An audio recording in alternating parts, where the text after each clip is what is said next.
Kia ora, Roy. Thank you very much. Thanks, Brooke, for the sounds to lead us into the morning, and thanks so much, Roy, for your opening and just connecting us into what's the amazing activity that's going on around us, both while we're awake and asleep in the bigger universe. Kia ora, thank you.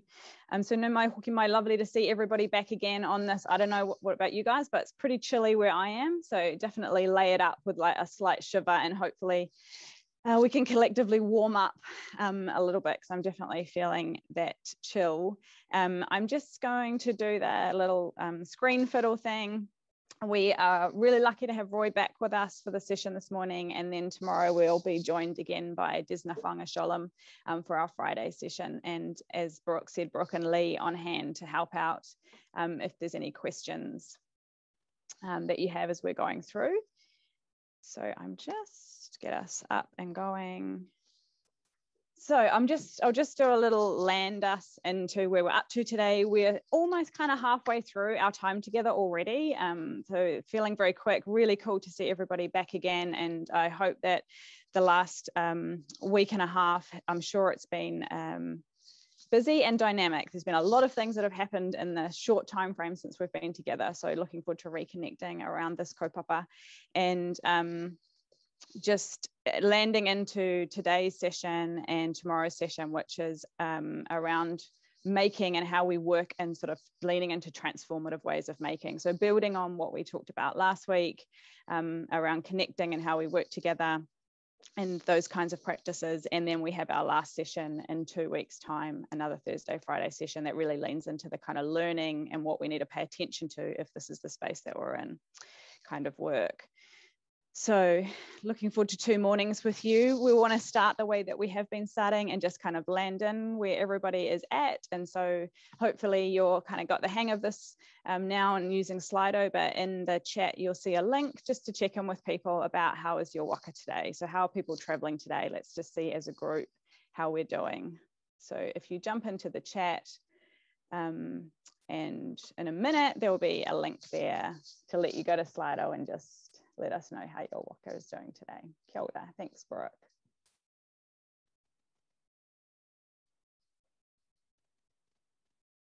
Moon fatigued. So we've got people on different, sort of all different parts of the spectrum, all different parts of the journey, excited and tired and steady, open, some people exhausted. Hopefully we can just be gentle today. We won't try and pack quite as much in, I hope, as we did the last 2 times, but it's still going to be rich going, but we'll just try and create a bit more space in tomorrow morning session.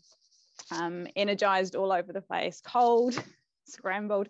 So we've got a real diversity in the space this morning. So just check in with each other when you get to have that conversation and just see how each other's going, and just be okay with wherever it is that you're at this morning in terms of what you can take on, what you need to let go of, and how we travel together.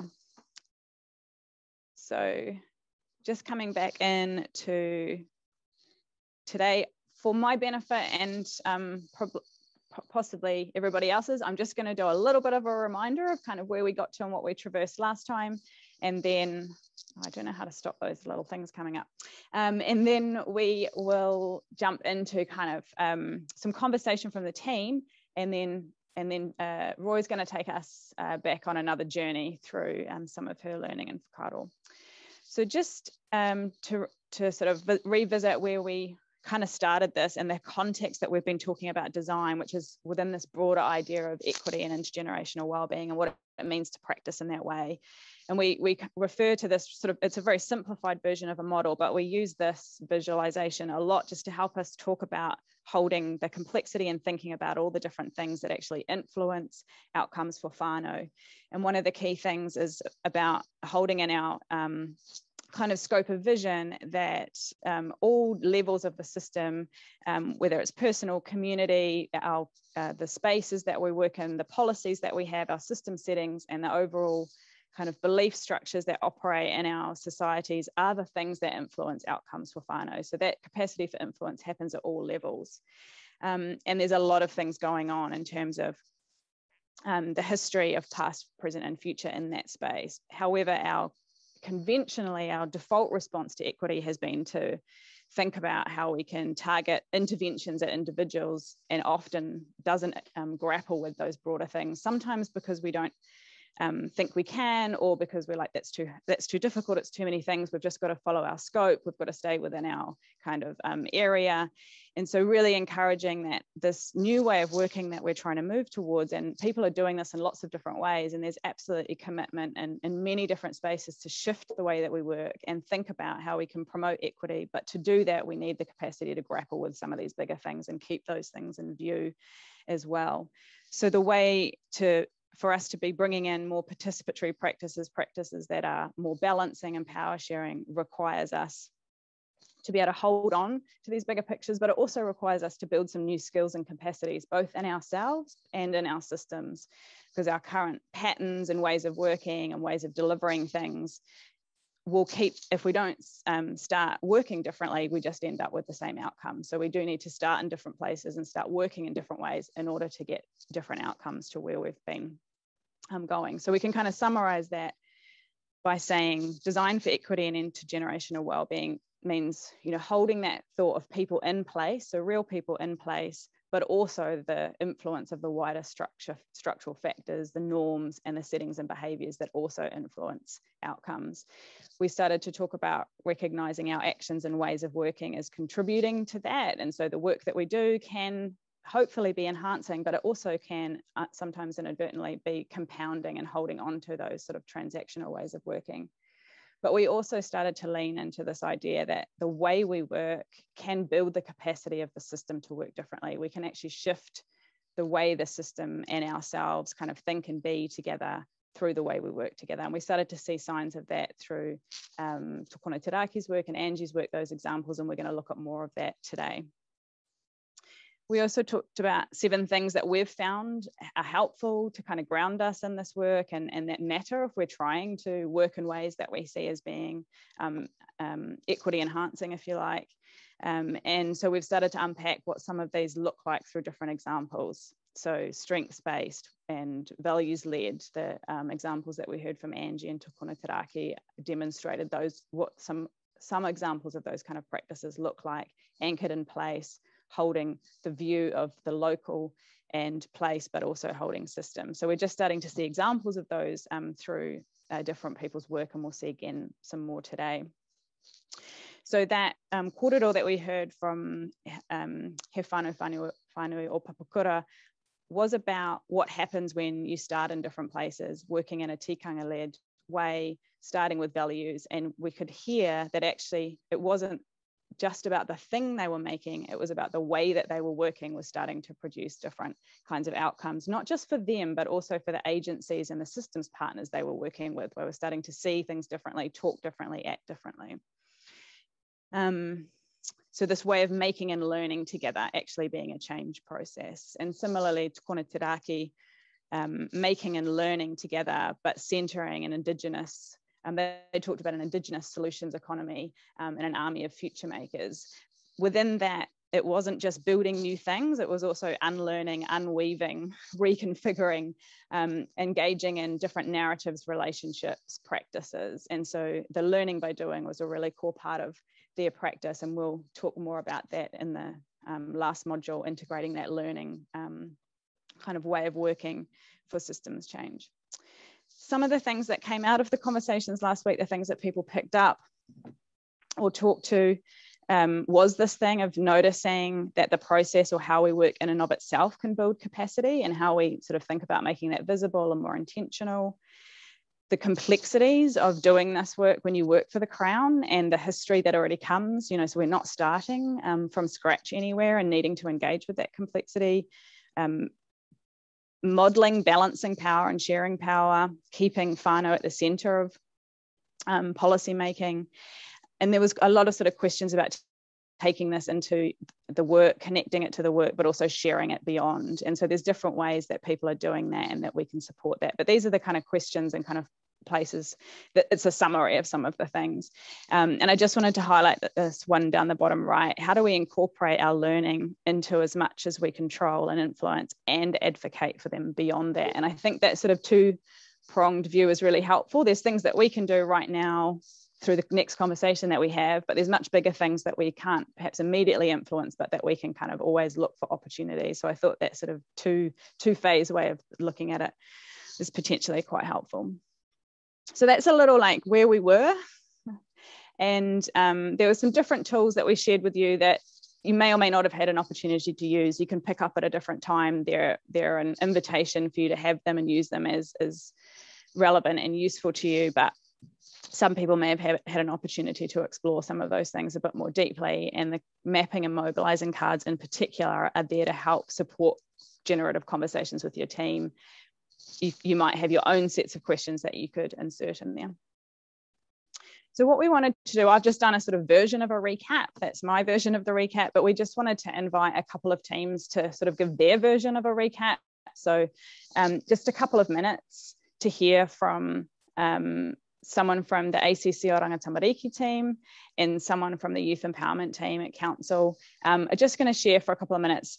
This is how they've engaged in some of the ideas, or something that they've done, or something that has been frustrating. I don't know what they're going to say, but just sharing for us a way that this Kōrero Dawn connection that we've been having over the last few weeks is connected into their work. So is it, I think, I can't see everybody. Let me just see if I can open this up. But Patrick, are you?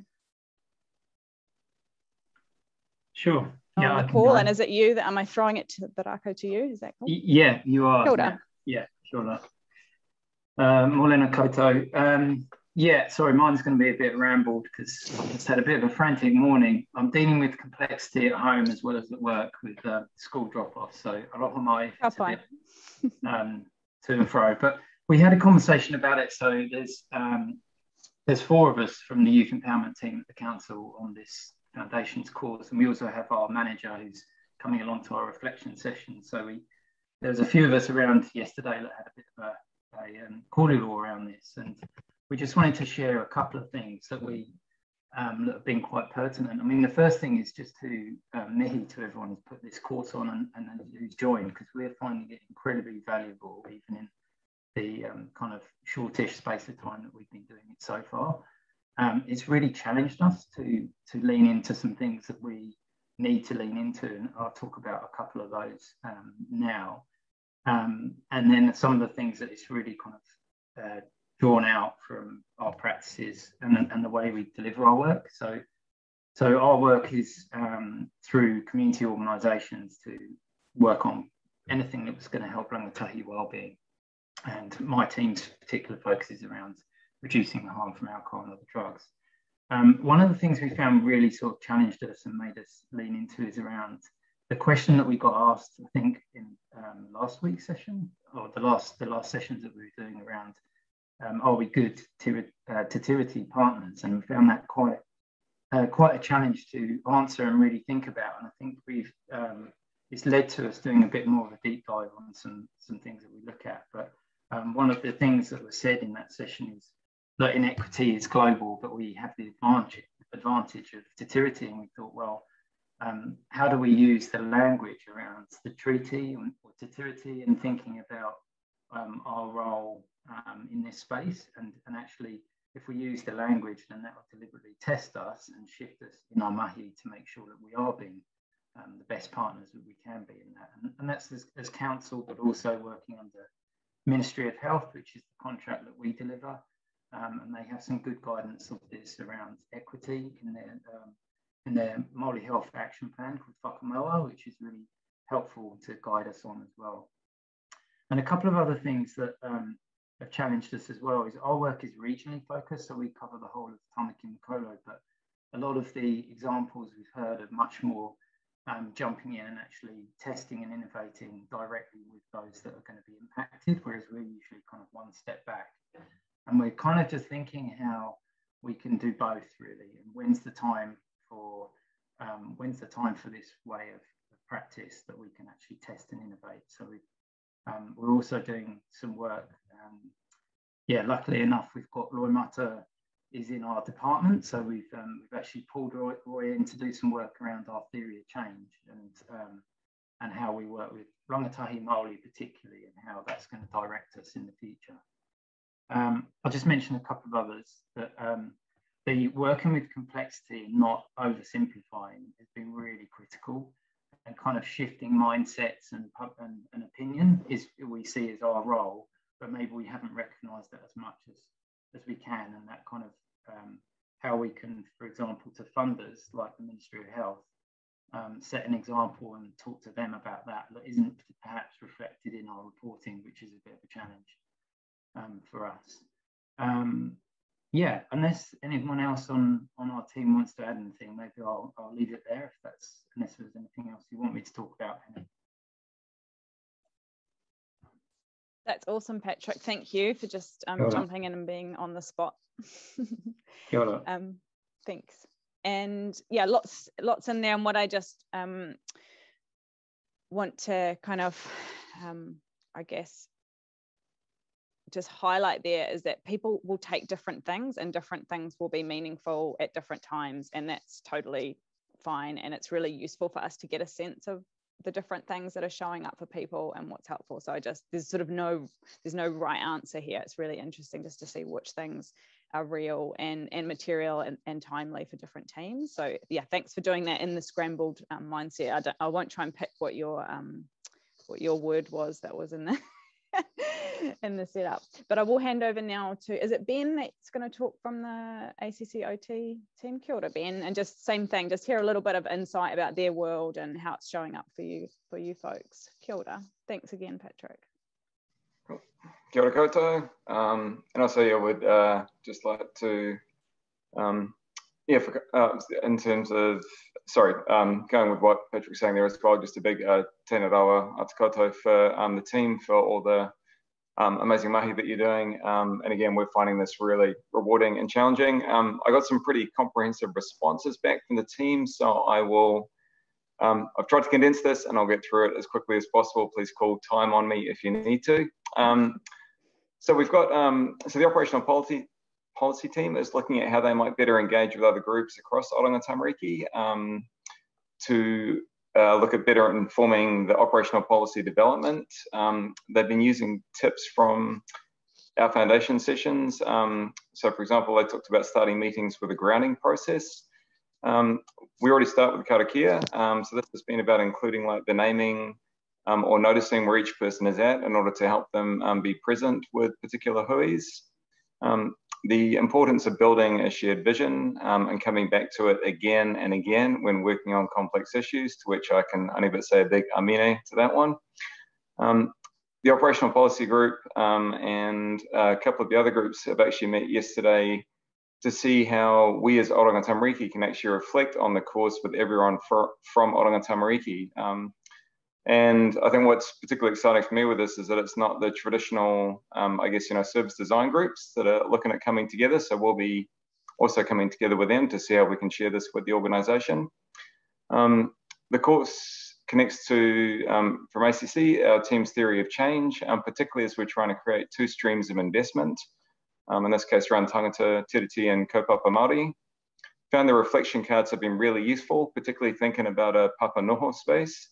Where the tangata, tiriti, and kaupapa Māori streams of activity can actually come together in a shared space. Also having a 1 hour a month for a whole team learning session. And once the course is complete, they're going to be looking at taking back the learning to the whole strategic investments team inside of ACC. From our sexual violence project point of view, we've been trying really hard to shift the way that government approached the mahi before by making sure that we're trying to have these open discussions about what a service could actually look like, for example, around contracting. We're doing this with providers, iwi, hapu and whānau, and most importantly, looking how we can do that with tamariki and rangatahi. There's a really strong want for all these things within our team, but found it's actually been a real struggle as to how we can make it happen and get this right, and feel like this is going to give us a lot of tools for our kete to be able to do that. The content from the course is also helping shape up the ideas as to how we can approach this. So giving us something tangible that we can, again, keep going back to and helping us stay on track. So for example, we used the resource the other day to explore our relationship to data, which was absolutely perfect timing because we were just getting into that mahi with the project.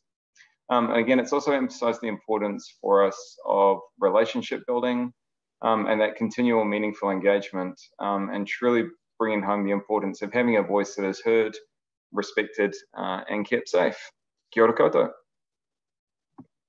Kia ora, Ben. Awesome. Thank you so much. Thank you both for your just and for everybody that contributed to that. Just the I guess the kind of frank sharing about where people are at and what they're grappling with and the things that they're sort of trying to work through. It's really helpful for us to be able to create this space where we can go, yeah, this is what's going on, and this is how the things that we're trying, and the stuff that's exciting and the stuff that's like hard, right? And I think one of the things that's really important for us to try and convey about this is that we are talking about big shifts, and all of us are ambitious for big shifts. That's why we're doing what we're doing. But the big shifts come also through small things. And so even if you're not doing, like working in ways directly with whānau, or feel like you've got access to big projects and big levers, it's mirroring the practices and modeling the practices that we think matter in everyday ways. So those examples of like, just how do we start a meeting? How do we start demonstrating valuing of relational practice in our everyday? Those things are ways of scaling change just as much as what we're doing. So I think it's really important for us not to think, oh, we need a big project to make change. That's actually not how change happens. Often putting your energy into a project is a distraction in some ways. The innovation is much more boring than that. The work that we're doing is actually much messier and kind of intangible than that. So there's some great examples of that. So hopefully people are feeling that sense of being able to apply parts of it or aspects of the conversations that we're having just in the everyday practice. It doesn't have to be through specific work directly on the ground if that's not where you are, but it's creating the conditions for these ways of working that are more participatory, they're more connected, they're more relational. So my offer is for any other team that wants to share in tomorrow morning or in the next time that we meet. It's really awesome just to hear the different perspectives, different worlds, different things that people are doing and how stuff's connecting or things are coming up. So I'd put the offer out there for anyone that wants to volunteer, either to share it just for a minute or two tomorrow morning or in module C. So just let us know via email or in the chat or something if you'd be willing to do that. So thanks again to the folks that have already shared. If we now can take the opportunity to do the same but in groups. So I'll just put the prompts up so that you can see it, and maybe we can just drop this in the chat, is to just jump out now and we're just going to connect in with each other. We're going to say hi. We're going to do a similar little recap where if it's a person or group that you haven't met, just take the time to introduce yourselves and just do your own little kind of share in something that you've tried as a result of this, or a conversation that you've been having, or something that stuck out with you. Doesn't matter, just some way of giving your own little recap of, hey, this is where I'm kind of at in terms of the conversations I've had or what I've been thinking about as a result of being connected into this together. So Baruch will put you into some groups. Like I say, take the time to say hello if you haven't met yet, and we'll see you back here again soon. Kia ora. Just take a minute to just share something in the chat that came up in that conversation. So something that was exciting to hear or that you enjoyed sharing, just drop a thought into the chat for us so we can kind of just collectively get a bit of a connection into where people are at in the conversations. Cool, this is quite a long reflections. Thanks, Ben, for sharing the kōrero that you did, and then someone about the reflective practice and just making space for those, can be big or small. Awesome. Cool, capturing more intangible outcomes. Oh, connecting with other people, exploring these issues on the journey. Awesome, being less lonely, that's really important. Cool, and we'll definitely talk a little bit more about what we pay attention to and the outcomes that come. So just feel free, keep dropping in thoughts in the comments. It's really helpful. And what we're gonna do, so today's session, we've done our kind of recap, this idea of transaction to transformation, and explore that a bit more about what it means in practice. And Roy's gonna give us some examples of that. I'm just gonna start with kind of some high level sort of concepts that we can work with. So just let them wash over you. We can come back to them as we need to, but just kind of setting the scene of this language around transaction to transformation and the ways that we've been thinking about it. And people will have different ways that they can talk to this too from your different contexts. So just this idea of making is inherent it's inherent in design practice, the idea of making and building things, but it's also inherent in human practice that, that we make together, that we create things, that we build things. But this idea of actually doing, making, learning, and learning through making takes on a different context when we're thinking about systems change and this idea of designing for equity and intergenerational well-being. The idea of making starts to be less about the thing that we're making and the idea of a silver bullet innovation, or we're going to somehow design something that fixes stuff, and becomes much more about the process of making as being a way to actually build new practices, build new connections, unlearn things, and reconfigure things. So the process of making becomes just as much about kind of shifting the systems conditions as it does about making things. And I'm going to talk a little bit, kind of step us through what I mean by that. But Angie's kōrero with the whānau last week was about that. They were talking about making things together and prototyping things, but it was just as much about the shifts that were happening around that in terms of the relationships, how people felt about each other, the healing processes that were happening as a result of that, as it was about the things that they were making. So just kind of holding that thought, as I've said in this thing about this, the message for today around making together as a way to build the capacity of ourselves in the system as much as it is to produce new ideas or new things. Really easy actually to come up with the ideas, really easy to do strategies and plans, actually translating that into the way we work together, the way our structures work, the way our contracts work is actually kind of the hard stuff, the boring innovation side of things. So just three sort of frames around transaction to transformation that I just want to kind of offer as background thoughts. The first is this kind of shift from services to ecosystems. So we have really conventionally been quite tied up in our resources and delivery in terms of programs and services, often aimed at individuals. The shift that's happening around us, the way we would name it, is this shift to investing in environments, behaviours, and ways that promote well-being, that actually create the conditions for well-being, and then people are leading their own responses to that, rebalancing, a focus on wider or Modi order, not here's a thing that fixes a thing. So that's a shift that we're actually trying, I think, collectively to move towards. How well we are doing that and how equipped we are yet for it, that's kind of the conversation that we're having, right? And we're trying to build our capability to move in that direction at lots of levels across government and community and iwi. It's also a shift from things, so making things, developing ideas, solutions, simplifying things and saying we can fix this issue with a new idea or a new technology, to building capacity and capability from which lots of different things can form, but we're less trying to control what those things are. And we're building connections, capital, new kinds of relationships. And in some cases that means unweaving and unlearning stuff, habits and ways that we've configured things in the past. And the third one is from prescribing. So from a government perspective, from us defining those solutions and saying this is the way to do things, to kind of platforming and partnering. So providing resource, providing capacity and building relationships that actually enable those locally led responses or community led responses. So government becoming much more of an enabler or a learning partner or a connector than a entity that prescribes what a solution is going to be. So these three things I think are useful background kind of thoughts about the types of shifts we're trying to achieve, but it's the arrows in the middle that we're working on. How do we actually build our capacity as government to work in this way? And how do we be honest actually about the journey that's involved in that? So just thinking, coming back to this idea of design and how a design process has conventionally been thought about and how we might design for equity, if you like. The conventional Western model of design is, there's lots of different ways to represent it, and I showed that last week, all sorts of different diagrams and things, but generally speaking, there's this sort of process about understanding. You develop some ideas, you test some things, you refine them, and then something pops out the end that's going to make the change. And when we're thinking about moving from the transactional way of working to a more transformational way of working, we're moving away from this idea that the change comes from the thing at the end, because if we make something that's great, but the conditions are not there to support it, or we can't enable it through our contracting or through our behaviors and practices, then it doesn't matter how amazing the idea is. We need to shift the conditions in the system to support new ways of working.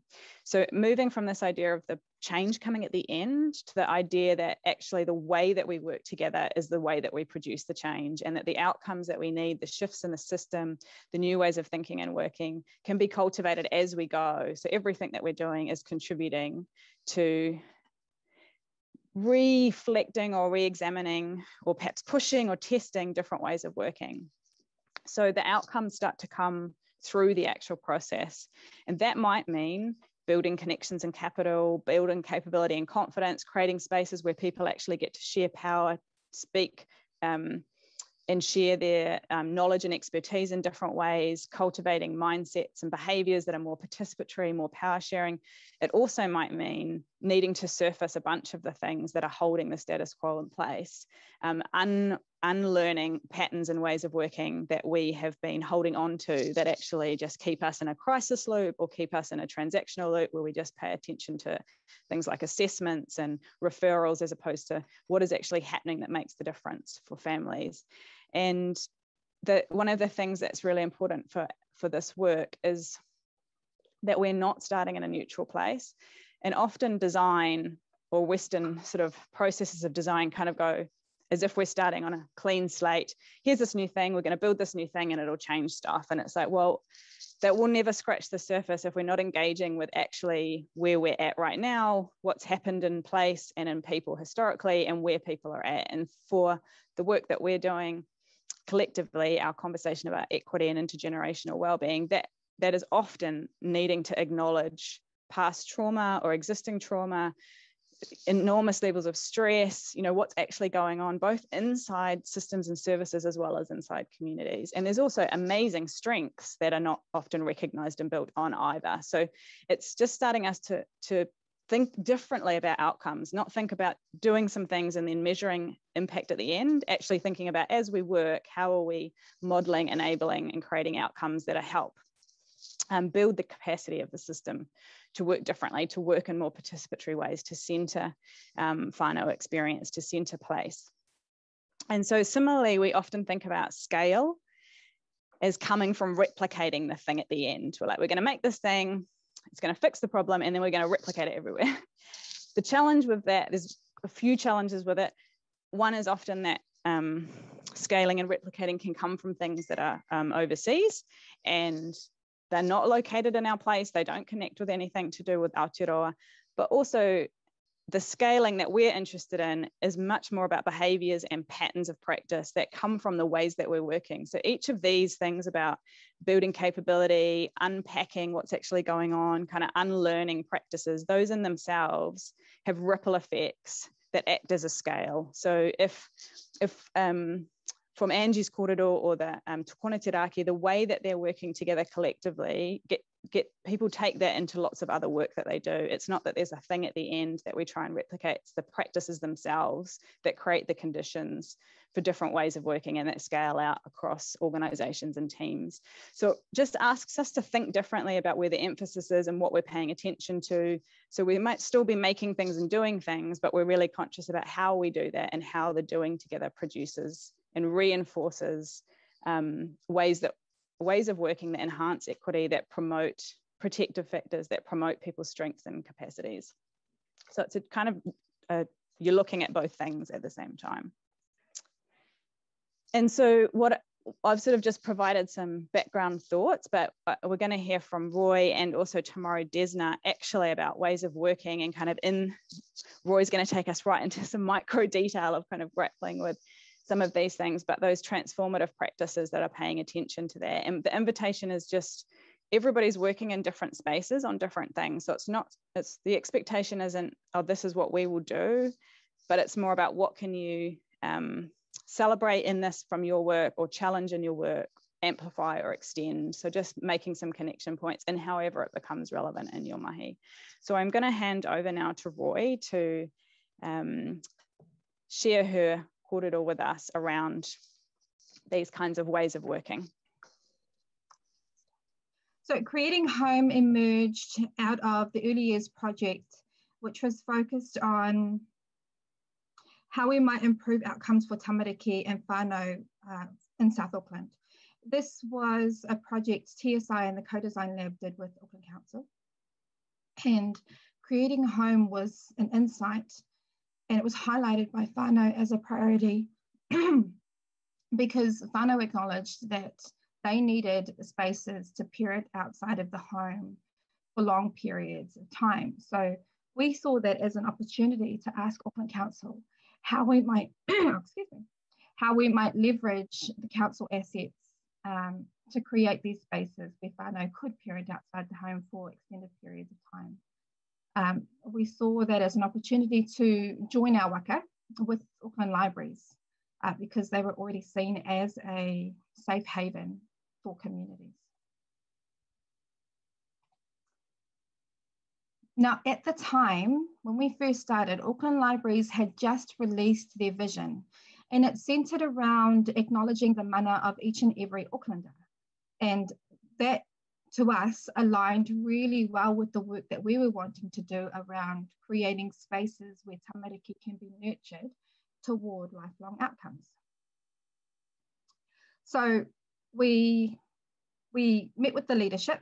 We had a kōrero about working together to create innovative ways of bringing whānau into creating these spaces with us. And of course, at a strategic level, the library's leadership were up for this. So we reframed our vision to create a shared vision around this that you're reading.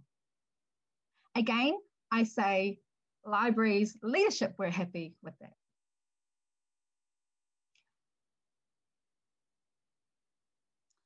So in previous work we had done in South Auckland under the early years umbrella, whānau told us that there were some things that they needed in a space in order to be able to parent outside of the home for long periods of time. They told us that they needed 5 things: a warm welcome being one, a place to heat the kai, somewhere to change the baby, somewhere they could connect with people, and a contained space that was safe for Pepe to play in.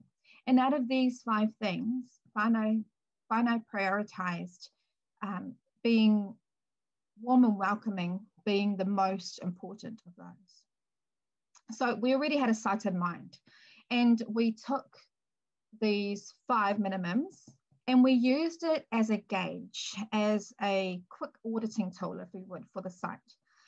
We asked some of our friends to come in and be secret shoppers for us. And they told us, and they came back and told us a few times that in this particular space, they felt unwelcomed. They also noted that the toilet door was always locked, so that prohibited them from going to the wharepaku, but also behind that toilet door was the changing table, so that was also hindered. So out of those 5 conditions, that means that this site had 2, but really they just had 1.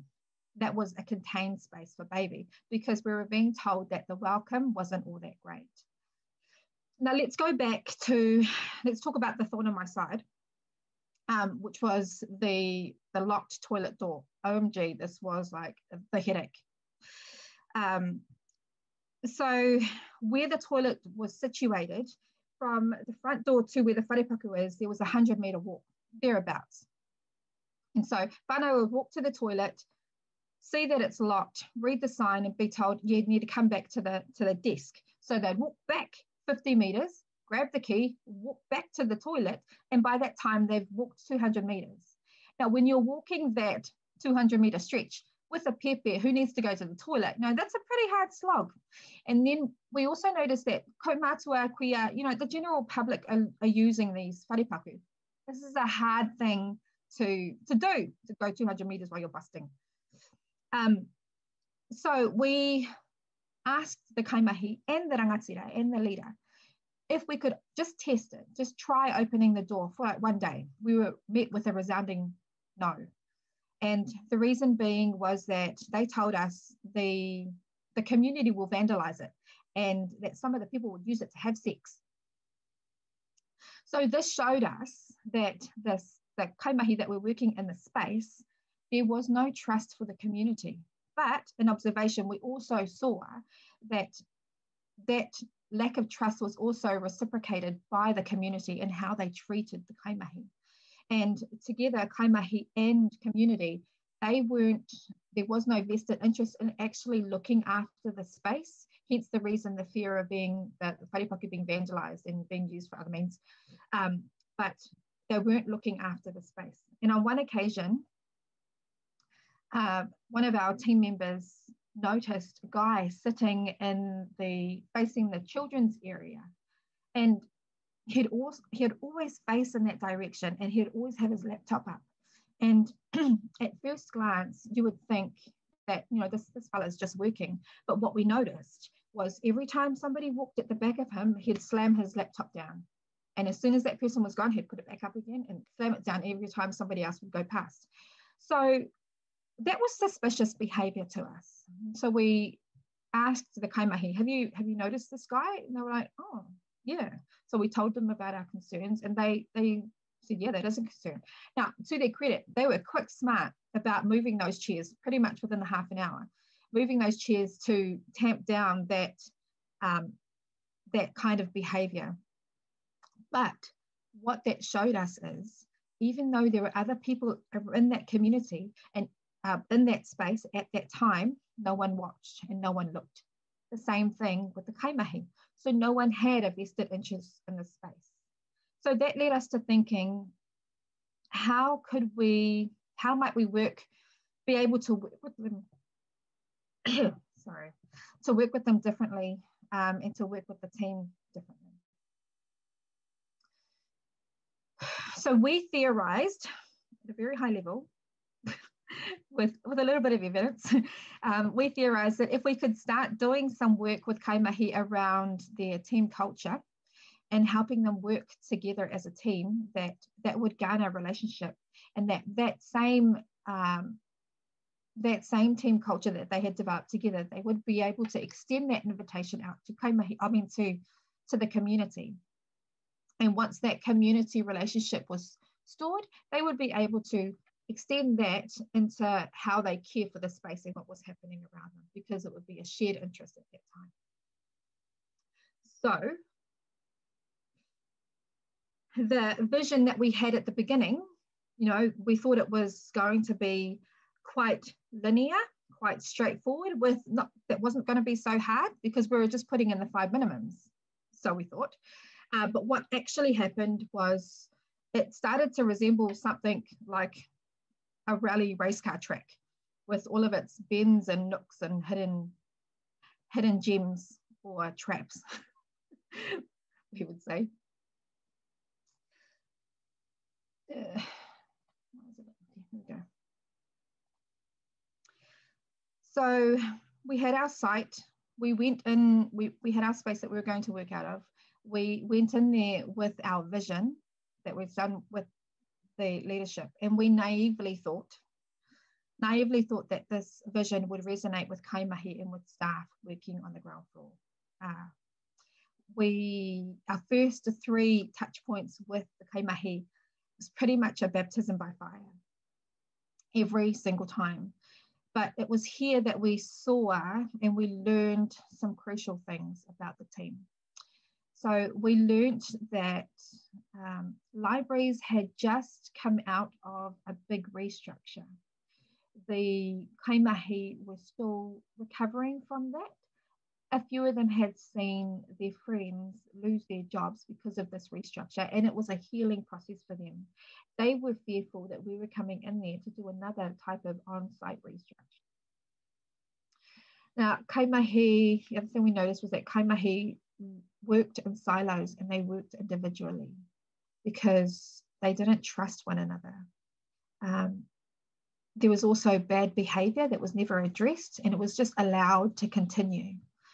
And to top that all off, some of the staff didn't want to work with us. They didn't want to work in a new way because they didn't see any issue, anything wrong with how they were treating the community then.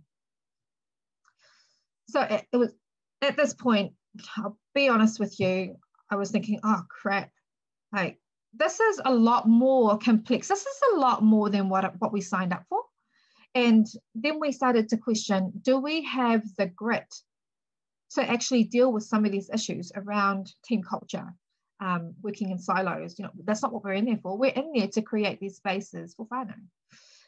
But after our baptism by fire, we quickly realized that we needed a visual way to represent how we could work together. And this is where this idea of creating a shared kawa came up.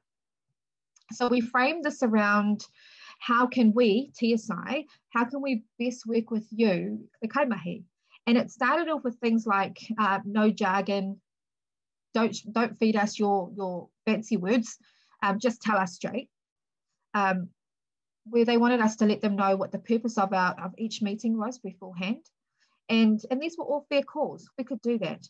What we noticed over that period of talking was that what they were putting out started to be reminders to themselves. Things like they promised to leave their guns and badges at the door, that they would take off their professional hats and come in as themselves. We realized at a later point that this little brown piece of paper, this kawa, was actually a focal point for them and for us, because it was the first time, it was agreement that was made and a promise made between each other. So you remember the first touch point that we had in workshops in this piece of mahi that we did, I introduced you guys to Hautu Waka.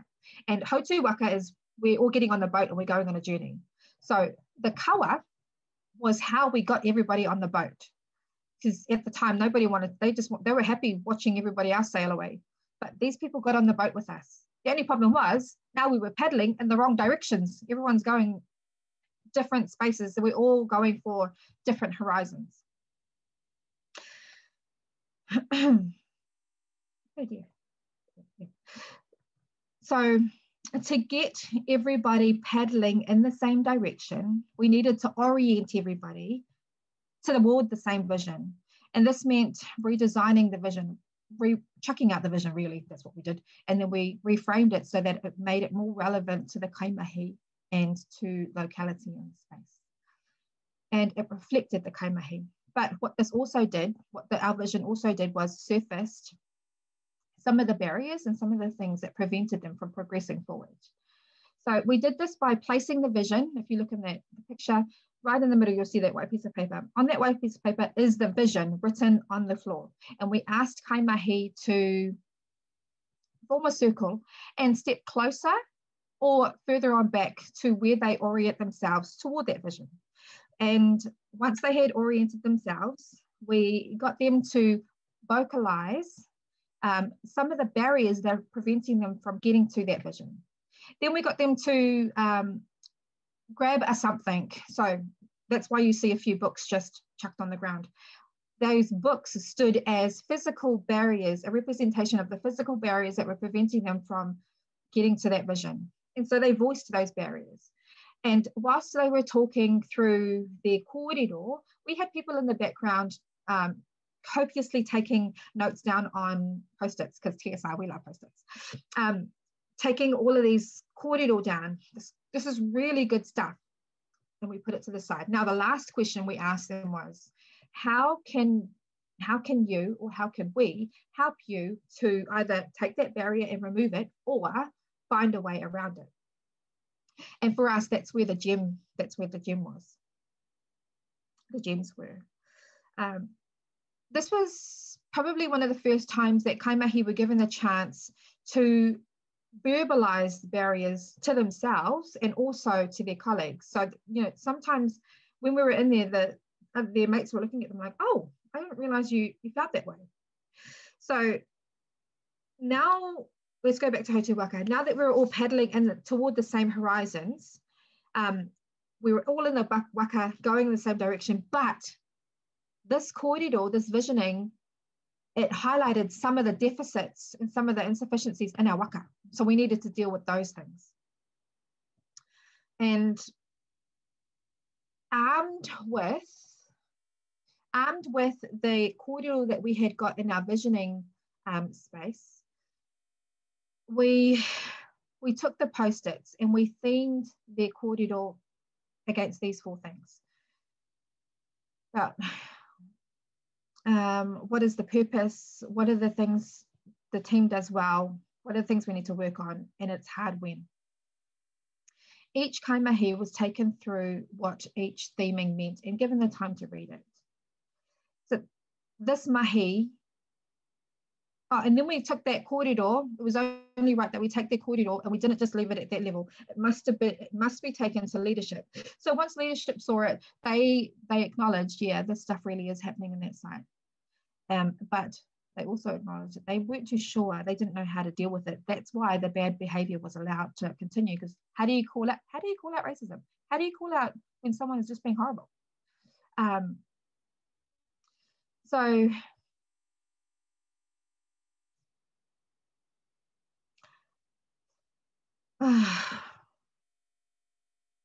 this kōrero, so I'm going to go back to my notes. This kōrero was taken to leadership where they acknowledged the issues and they couldn't work through them. So in hindsight, if we had the framework of Hautū Waka, this would have been the time that we stopped and we reflected and we looked for other tohu.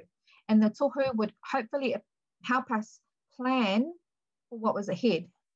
But because we didn't take that time and we just continued on, we didn't see the tempest storm that arose that we could have anticipated. So that tempest storm came in the form of a confidentiality being broken around a personal grievance raised against a team member. It also came in bullying tactics implemented in the staff and backlash of that confidentiality being broken. Like there were keys being thrown at me, and there were racist remarks being hurled at us and also at the kaimahi in question. There was also a massive thing, and this really interested me. There was a massive reluctance around saying the name of the space correctly. Now, I won't say it, but they weren't willing to take the time to say this Māori word correctly. And things like, there was nothing wrong with how we were doing that. I've been saying this all my life. All of this kōrero was being able to just keep going. So as a result of this stuff being surfaced, 2 people were removed from the site and they were actually stood down. And this is probably one of the hardest spaces, you know, when you're in turmoil, like it's yuck, it's not nice.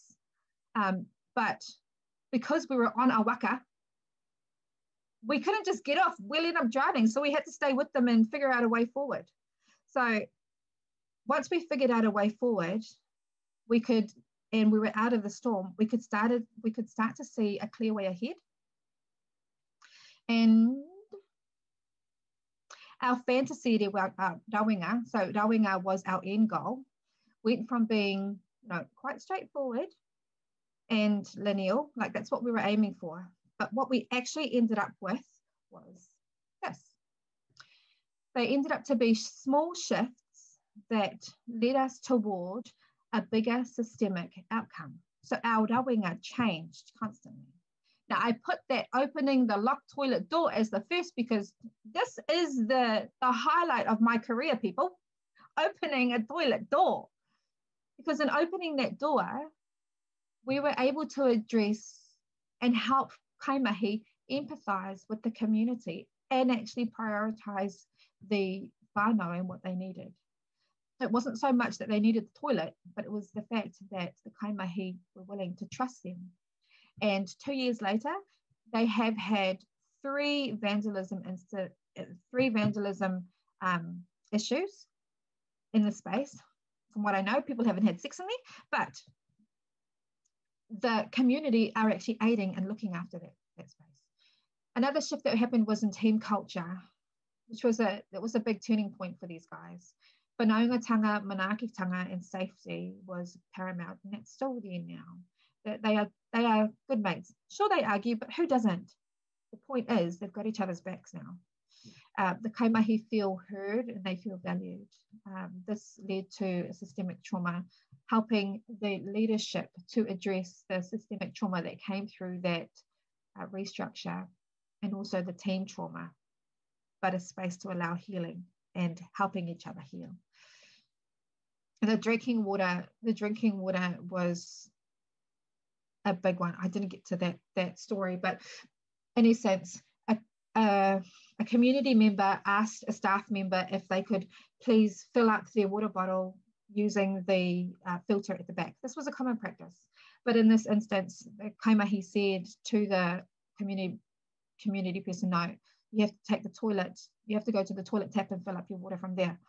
You know, and that was a power holding grapple for us, we thought, because they weren't willing to cede that power to them, and even just letting them go into the kitchen. So a way that we addressed that was they just brought 2 jugs of water out to the front and left them on the counter. So that gave service to the community, but also addressed the power and control. So our little shifts helped us get to these big systemic outcomes, but that wasn't what we were going for. So let's talk about Hotuwaka.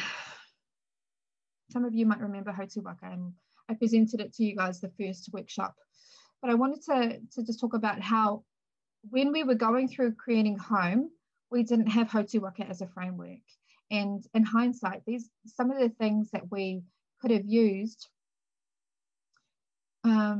using Hotuwaka as a framework of thinking could have helped us prevent a lot of the trauma that happened on us and a lot of the backlash that happened. So Te Rapunga is a phase where you're circling and you're just waiting for tohu to show themselves. Te Kitenga is where you cite those tohu and you cite things that could be potential to move into. Te Whainga is when you actually research those tohu, those sightings, and you figure out, will they get us closer to our destination? Te Whiwhinga is when you go after those tohu. You're like, yep, I'm set, we're going to head in that way. And Te Rauinga is when you get to our destination. It might not necessarily be the destination that you're wanting, but it helped you. Te Rauinga is a celebration of how you got there. So it's a map of the things that you did to get to the space that you were in. In hindsight, what would have been great is if we had the opportunity just to stop and reflect right at the beginning, because we saw one tohu at the beginning that was in the library's vision. But so we took that tohu and we're like, right, that's it, that's how we're going to run forward. The problem in doing that was we didn't allow ourselves the opportunity to consider other tohu that might arise in different spaces. And so that put us on the back foot from the get-go. The second one was because we only took that one tohu, we weren't able to put that one tohu into a process of whainga, like just to research, is this the right way to go?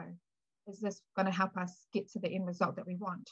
So we weren't able to dig deeper into that and to consider what might be the right path for us. But we still got to somewhere. It wasn't where we wanted to be. It wasn't where we thought we wanted to be. Another one was this process. Hotuwaka would have been great to help us surface and to acknowledge the tohu that we were seeing earlier on. So the tohu around the team not working together, that spoke really strongly to us about team culture. We're like, that's not our jam. We're not gonna plan around that. The bad behavior, that wasn't our jam. So we're not gonna acknowledge that as a tohu. But if we had Hotuwaka, these things would have been considered, and therefore we would have planned. And maybe we wouldn't have had the big backlash that we have had. However, saying that backlash got us to where we are now, and those small changes that we did get created a better outcomes for our whānau, both in the space as kaimahi and for whānau in the community. Thank you for that awesome kōrero. So what we're going to do, there's a lot in there, and I will just take us back into it for a minute and just reflect on some of the things that Roy's taken us through. But I'm just going to give us a 10-minute headspace break so people can grab a drink of water or whatever they need just to get us through to the 11:30. So just we'll pause on the end of Roy's sharing for us, and we'll come back at 10:59 in 10 minutes and just reconnect around what we've heard, what that tells us about what we're paying attention to. So see you in 9 minutes. Kia ora. Thanks again, Roy. So there's lots in Roy's kōrero. There's lots like big and little levels in the story that she just shared. There's just a couple of things that I wanted to call out listening to that story and listen to her sharing those experiences. One is in terms of what we're paying attention to, and this idea of kind of setting sail to a destination and being really keen on where we're going to go and saying, we've got to focus on this thing. And that it doesn't really matter how determined we are about that. If there's a storm going on around us, we're not going to be able to work our way through that without kind of addressing what is in that weather and working with the actual terrain that we're in. So what we're actually paying attention to and needing to work with is kind of the material of the work, but also the big and the little things. So a lot of us are working on really large scale things. The visions are big, the mahi is big. But actually it's sometimes the very small things that show up for us as signs about what's actually going on inside the system. So things like the locked door, what that represents in terms of our kind of power structures and decision making is quite profound in terms of what we need to pay attention to genuinely get to different ways of working. So we can have big visions, but we also need to be holding how those show up for real on the ground for people. And the small signs can actually be very powerful for where we're kind of sitting in our ability to do the sort of participatory power sharing community-led type of work that we've been talking about in lots of places in government. So those are just a couple of things that I just wanted to share in terms of what I'm hearing, that there's lots of different things people can take out. And so the invitation now is for you to think about the kinds of tohu or signs that are present in your work. So just taking a minute to think about the mahi that you're sitting in, the things that are real for you, the contexts, the journey, the challenges, and the kinds of signs, the kinds of things that are going on in that environment.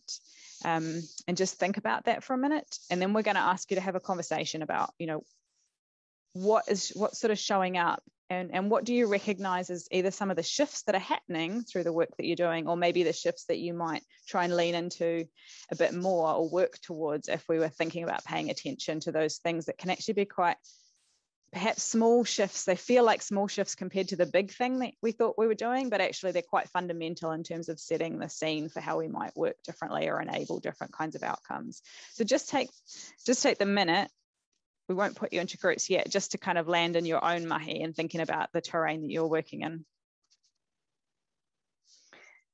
And then we'll go back into some breakout groups and just have a conversation about the kinds of tohu that are showing up in your work, and whether or not you can, putting this lens on it, can you see some shifts that are happening or things that you're like, yeah, I might pay a bit more attention to these things. These are things that could actually be really important for thinking about some of the smaller shifts that are actually moving us in the direction we want to go. So we'll have 10 or 15 minutes to have that conversation, and then we'll come back. If one person could just take a few notes, it might just be 3 or 4 bullets that you can drop into the comments when we come back. So if one person in the group can be the scribe and just say, yeah, I'll just take out a couple of things that have come out of this conversation and drop that into the chat, that would be awesome. So Brooke will do your magic and we'll see you soon. So I think maybe we'll paste this question into the chat, and you can have a conversation about that. Kia ora, welcome back everyone.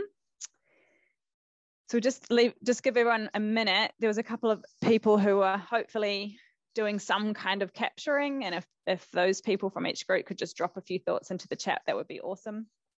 We can have a little look at those, but we'll also just collect them up and share them back in so people can get a sense of what was coming up for people. So either drop it into the chat, whatever's easiest for you to share back for some of the things that surfaced out of that conversation. I'll just give you a minute to do that. Awesome, thanks, Tavis. Cool, some cool themes in there. So we'll put these back into tomorrow, but yeah, change and discomfort, time, recognizing the effort to build safe spaces and healing. Yeah, time. And how we do make time whilst we're still doing the things that we're doing. Some really great stuff in here, thank you. So we'll share these back and another one. Awesome.